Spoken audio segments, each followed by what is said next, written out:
Assalamualaikum warahmatullahi wabarakatuh. Alhamdulillah, alhamdulillahirabbil alamin. Puji syukur kami panjatkan kehadirat Allah Subhanahu wa taala atas berkat rahmat kesehatan, rahmat kekuatannya sehingga kami dapat menyelesaikan tugas ini dengan tepat waktu. Salawat serta salam tak lupa kita kirimkan kepada Nabi Muhammad SAW, di mana beliaulah yang membawa kita dari alam yang gelap gulita menuju alam yang terang benderang pada saat ini. Sebelumnya, terima kasih kepada Bapak dosen pengampu mata kuliah kita yang telah memberikan kesempatan kepada kelompok kami untuk menyampaikan hasil diskusi kelompok kami, serta kepada teman-teman sekalian yang sempat mengikuti perkuliahan pada hari ini. Perkenalkan, kami dari kelompok 1 yang beranggotakan 7 orang, dengan saya sendiri Muhammad Asad Nur Said selaku moderator, Fadia Sahira selaku pemateri pertama, Milda selaku pemateri kedua, Nur Aulia Anissa selaku pemateri ketiga, Hikmah Purnama selaku pemateri keempat, Emma selaku pemateri kelima, dan Putri Tirani Jusman selaku pemateri keenam. Pada kesempatan kali ini, kami akan memberikan penjelasan terkait dengan sistem produksi Islam. Adapun pokok-pokok pembahasan pada diskusi kita kali ini yaitu: pertama, overview ekonomi Islam; kedua, produksi dalam ekonomi Islam; ketiga, problema atau masalah dalam produksi ekonomi Islam; keempat, teori produksi. Untuk mengefisienkan waktu, saya persilahkan kepada teman-teman pemateri untuk menyampaikan penjelasannya terkait dengan pokok pembahasan yang telah saya sebutkan tadi. Kepada teman-teman pemateri, saya persilahkan.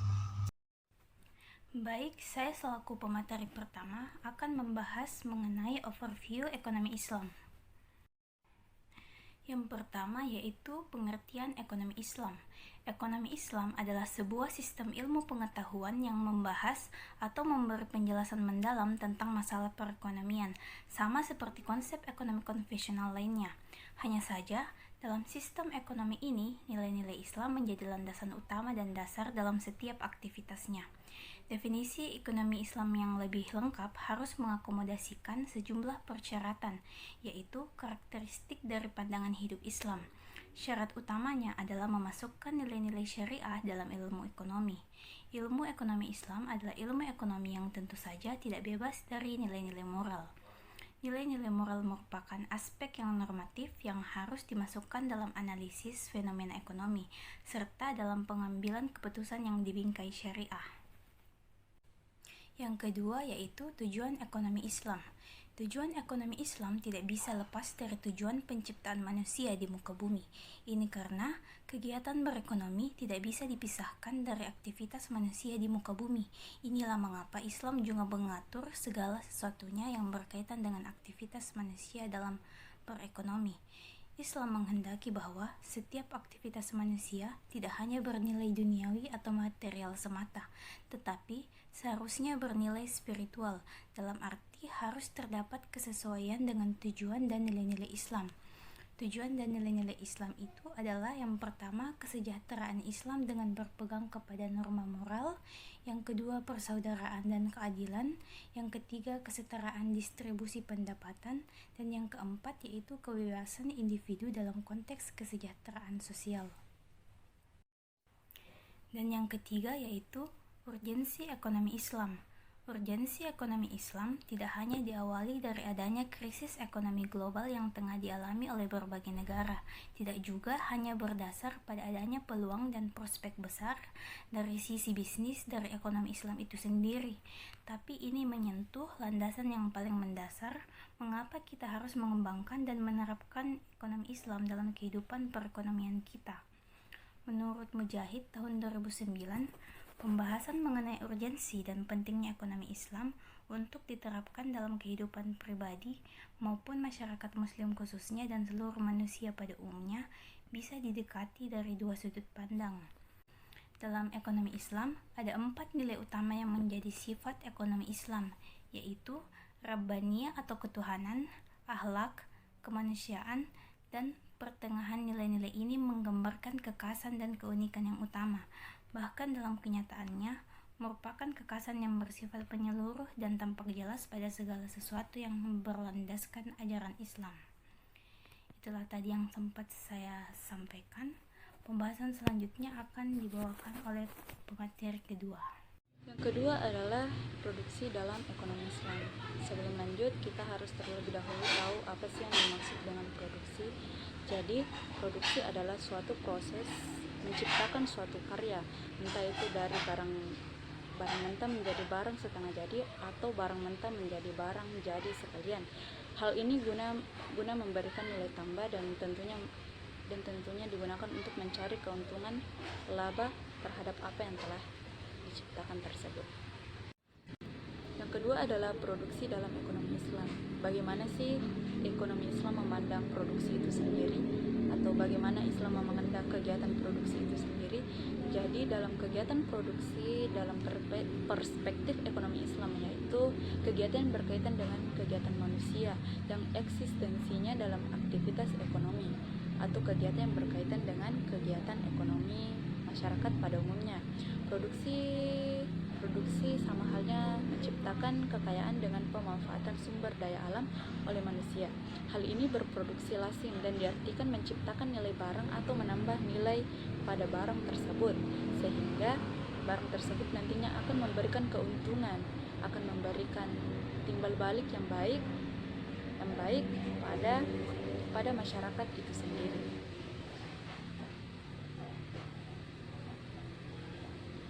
C. Tujuan produksi dalam ekonomi Islam. Tujuan kegiatan produksi adalah meningkatkan kemaslahatan yang bisa diwujudkan dalam berbagai bentuk, yaitu 1. Pemenuhan kebutuhan manusia pada tingkatan moderat. Hal ini menimbulkan dua implikasi berikut. Pertama, produsen hanya menghasilkan barang dan jasa yang menjadi kebutuhan meskipun belum tentu keinginan konsumen. Karena keinginan manusia sifatnya tidak terbatas, mengakibatkan ketidakjelasan antara keinginan dan apa yang benar-benar menjadi kebutuhan hidupnya. Kedua, kuantitas produk yang diproduksi tidak berlebihan, tetapi sebatas kebutuhan yang wajar. 2. Menemukan kebutuhan masyarakat dan pemenuhannya. Meskipun produsen hanya menyediakan sarana kebutuhan manusia, bukan berarti produsen bersifat pasif dan reaktif terhadap kebutuhan manusia yang memproduksi hanya berdasarkan permintaan konsumen. Ketiga, menyiapkan persediaan barang atau jasa pada masa depan. Sikap proaktif ini juga harus berorientasi ke depan dalam arti berikut. Pertama, harus mampu menghasilkan barang dan jasa yang bermanfaat bagi kehidupan pada masa mendatang.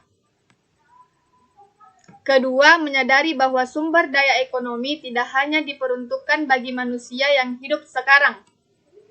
4. Pemenuhan sarana bagi kegiatan sosial dan ibadah kepada Allah Subhanahu wa Ta'ala. Inilah tujuan produksi yang tidak mungkin dapat tercapai dalam mendapatkan berkah yang secara fisik belum tentu dirasakan oleh ekonomi konvensional yang bebas nilai. Tujuan produksi yaitu produsen. Tujuan ini membawa implikasi yang luas sebab produksi tidak selalu menghasilkan keuntungan material, tetapi harus mampu pula memberikan keuntungan bagi orang lain dan agama. D. Nilai-nilai Islam dalam produksi. Nilai-nilai Islam yang relevan dengan produksi dikembangkan dan beberapa nilai utama dalam ekonomi Islam yaitu khalifah dan adil. Secara lebih terperinci, nilai-nilai Islam dalam produksi meliputi 1. Berwawasan jangka panjang. 2. Menepati janji dan kontrak. 3. Memenuhi takaran. 4. Berpegang teguh pada kedisiplinan dan dinamis. 5. Memuliakan prestasi atau produktivitas. 6. Mendorong ukhuwah antar sesama pelaku ekonomi. 7. Menghormati hak milik individu, yaitu tidak mengambil hak milik individu secara paksa. 8. Mengikuti syarat sah dan rukun akad atau transaksi. 9. Adil dalam bertransaksi. Tidak boleh ada eksploitasi dalam ekonomi Islam. 10. Memiliki wawasan sosial sehingga harus ada dana yang dialokasikan, yang ditujukan untuk keperluan sosial dan di jalan Allah Subhanahu wa taala. 11. Pembayaran upah tepat waktu dan layak. Baiklah, saya sebagai hambaran keempat akan membacakan materi masalah pada sistem produksi Islam. Sebagian telah disinggung di atas, mengapa untuk memahami sebuah bangunan dari ilmu ekonomi kita harus berangkat dari melihat pandangannya yang khas terhadap problema dasar dari ekonomi. Sekali lagi, alasan utamanya adalah bahwa setiap ilmu yang akan dilahirkan oleh manusia di muka bumi ini tentu adalah dalam rangka untuk menyelesaikan setiap problem kehidupan yang dihadapinya. Nah, yang harus dipahami berikut adalah bahwa setiap problem yang dihadapi manusia itu sifatnya bertingkat-tingkat. Ada permasalahan yang sifatnya sangat mendasar, ada juga permasalahan yang sifatnya hanya di tingkat cabang, di tingkat ranting, dan seterusnya. Jika dilukiskan, akan membentuk sebuah pohon secara lengkap, mulai yang paling mendasar yaitu akar, kemudian batang, cabang, ranting, dan daun, dan seterusnya. Demikian juga yang berlaku untuk bangunan dari ilmu ekonomi. Kita juga harus memahami dengan menggunakan logika pohon tersebut. Jika kita sudah menemukan problema dasarnya, barulah kita uraikan secara teratur dan sistematis problema-problema cabang serta ranting yang berdiri di atasnya. Berangkat dari sudut pandang seperti inilah diharapkan pemahaman terhadap susunan dari ilmu ekonomi akan dapat dilakukan secara mendalam, menyeluruh, dan ilmuwan ekonomi konvensional memiliki pandangan bahwa manusia dan masyarakat itu senantiasa memiliki kebutuhan, baik kebutuhan itu berupa barang maupun jasa. Dalam rangka memenuhi kebutuhannya tersebut, itulah akan muncul sebuah problema yang selanjutnya akan dianggap sebagai problema yang paling mendasar, yaitu terbatasnya sarana pemenuhan kebutuhan manusia yang disediakan oleh alam ini. Dengan demikian, yang dimaksud dengan problema yang paling mendasar adalah pembicaraan disiplin ilmu ekonomi selalu dikaitkan dengan masalah kelangkaan. Dengan kata lain, jika tidak ada kelangkaan, dalam arti semua barang sama melimpahnya seperti udara, maka ilmu ekonomi adalah negara yang banyak mengeksplor berbagai komoditas, banyak sehingga banyak memperoleh emas, yang emas di negara tersebut dapat dipercaya akan berkorelasi positif bagi meningkatkan kesejahteraan seluruh rakyat. Baik, saya sebagai pemateri kelima akan membacakan materi pandangan sistem produksi Islam. Sebelum kita masuk ke pembahasan lebih dalam, kita harus memahami lebih dahulu bahwa di dalam pandangan sistem ekonomi Islam, harta kekayaan yang ada di bumi ini tidaklah bebas untuk dimiliki oleh individu, sebagaimana yang ada dalam pemahaman sistem ekonomi kapitalisme. Sebaliknya, juga tidak seperti dalam pandangan sistem ekonomi sosialisme yang memandang bahwa harta kekayaan yang ada di bumi ini harus dikuasai oleh negara. A. Prinsip produksi dalam Islam. Produksi adalah kegiatan manusia untuk menghasilkan barang dan jasa yang kemudian dimanfaatkan oleh konsumen. Secara teknis, produksi adalah proses mentransformasikan input menjadi output. M.N. Siddiqui berpendapat bahwa produksi merupakan penyediaan barang dan jasa dengan memperhatikan nilai keadilan dan kemaslahatan bagi masyarakat. Produksi mempunyai peran penting dalam menentukan taraf hidup manusia dan kemakmuran suatu bangsa. Al-Quran telah menjelaskan bahwa setiap manusia harus bekerja keras dalam mencari penghidupan agar mereka dapat melangsungkan kehidupannya dengan lebih baik.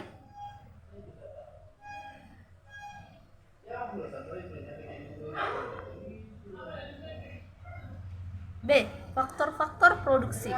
Hubungan antara faktor-faktor produksi dengan tingkat produksi yang dihasilkan dinamakan dengan fungsi prosuksi.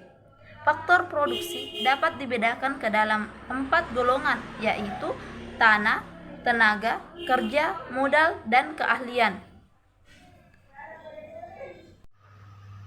Baik, itulah penjelasan singkat dari kelompok kami terkait dengan sistem produksi Islam.